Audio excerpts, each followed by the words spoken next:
איך הוסתרנו מאלוהים? והאמנו שקר, אנחנו לא התרחקנו מאלוהים. הסירו אותנו ממנו. חתכו אותנו ממנו, בשקר, בטקסט, בתפילה מזויפת, בבגד שאינו שייך לנו. אמרו לנו שאנחנו מאמינים, אבל במה האמנו? בבית כנסת? בבית מקדש שאיננו? בתפילה שאינה שייכת לנו? בכיסוי של טלית, כשהטלית שייכת לכהנים בלבד.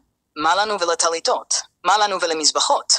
מה לנו ולפולחן, כשאין לנו מקדש? והנה השקר הגדול.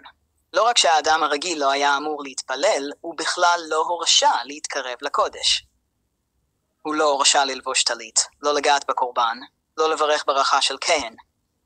ומה עשו לנו? הכניסו אותנו לבית כנסת, בנוי כמו סניפי בנק, ואמרו לנו, זה המקדש. הלבישו אותנו בטלית ואמרו, אתה יהודי טוב.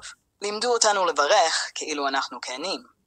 ואז אמרו לנו, תתפלל, תתפלל, תתפלל. אבל למי? אלוהים היה מוסתר, ואנחנו מוסתרים ממנו. זו לא כישלון אישי. זה פשע היסטורי. פשע של ממסד שגנב את שם אלוהים, חתם עליו, נעל אותו ומכר אותו חזרה לעם, בתמורה לציות. כמו שכתוב בישעיהו, העם הזה ניגש אליי בפיו ובשפתיו כבדוני, וליבו ריחק ממני. הם לימדו אותנו את השפה של הקדושה, אבל לא את הנשימה של הרוח. הם לימדו אותנו לפחד מאלוהים, לא לאהוב אותו, לא להכיר אותו, לא לשאת את שמו האמיתי. אלוהים לא שוכן בדעת, לא בבית כנסת, לא בבניין, לא בטלית. אלוהים שוכן בך, וכשהם הסתירו אותך מעצמך, הם הסתירו אותך ממנו. עכשיו זה נגמר, אלוהים לא מחכה לך בתפילה. הוא צורח עליך מתוך העצמות. קרא אותי בשם שלי. חזור הביתה, כי זה לא עניין של בגדים או של נוסח. זה עניין של זהות.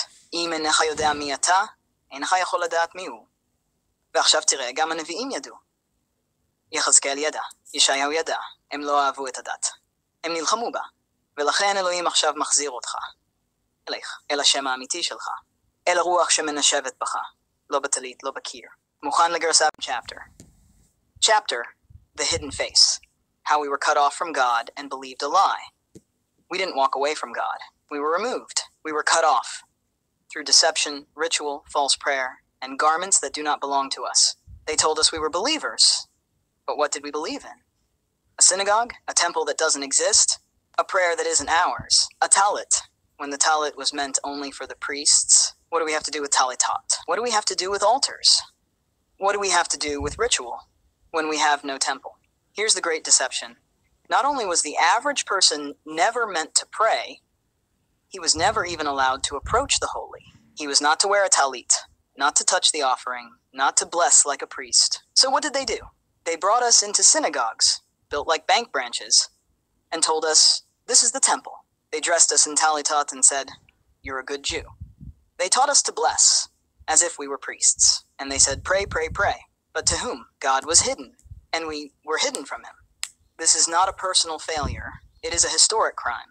A crime by a system that stole the name of God, stamped it, locked it, and sold it back to the people in exchange for obedience. As Isaiah said, this people comes near to me with their mouth and honors me with their lips, but their heart is far from me.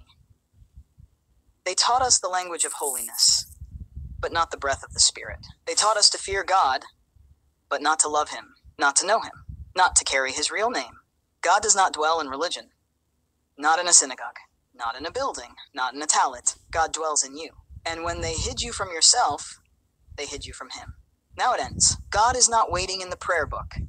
He is screaming from within the bones. Call me by my name. Come home. Because this isn't about clothes or text. It's about identity.